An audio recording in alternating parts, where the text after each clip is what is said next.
Public pulse న్యూస్కి స్వాగతం. ఈరోజు వార్తల్లో ముఖ్యాంశాలు. దేరా ఫౌండేషన్స్ అధినేత డాక్టర్ బొత్స సందీప్ పుట్టినరోజు సందర్భంగా ఈరోజు సీతం కాలేజీలో రెడ్ క్రాస్ సొసైటీ వారు మరియు సీతం కాలేజీ వారు సంయుక్తంగా రక్తదాన శిబిరాన్ని నిర్వహించారు. సుమారు 100 మంది విద్యార్థులు ఇందులో పాల్గొని రక్తదానం చేశారని, క్రికెట్, వాలీబాల్ పోటీలను కూడా నిర్వహించారని సీతం కాలేజ్ డైరెక్టర్ మధ్య శశిభూషణ్ రావు మీడియాతో అన్నారు.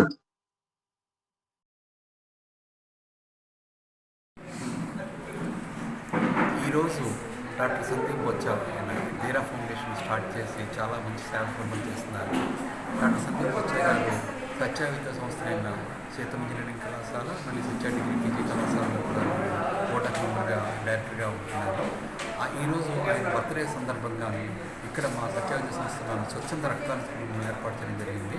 ఈ particular blood camp Indian red cross society blood bank వారి సహకారంతో ఈరోజు కండక్ట్ చేస్తున్నారు.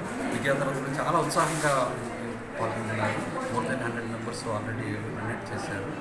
విద్యార్థులు కూడా చాలా ఉత్సాహంగా వచ్చి బ్లడ్ డొనేట్ చేశారు. చాలామంది ఫస్ట్ టైమర్స్ బ్లడ్ డొనేట్ చేశారు. దీనివల్ల ఏంటంటే మనకి చాలా అంటే ఈ పర్టికులర్ సంస్థలు అంటే బ్లడ్ డొనేట్ చేసే సంఘంలో కొత్త మెంబర్స్ కూడా రావడం చాలా ఆహ్వానించగలిగింది. మనందరికీ తెలుసు అన్ని దానాల కల్లా ఉత్తమమైన దానము రక్తదానము. మనం ఒక్కసారి ఒక యూనిట్ బ్లడ్ డొనేట్ చేయడం వల్ల అందరూ ప్రాణాలను కాపాడడం జరుగుతుంది. కాబట్టి ఏంటంటే అందరూ కూడా చాలా స్వచ్ఛందంగా రక్తాన్ని వెళ్తుందని నేను కోరుతున్నాను.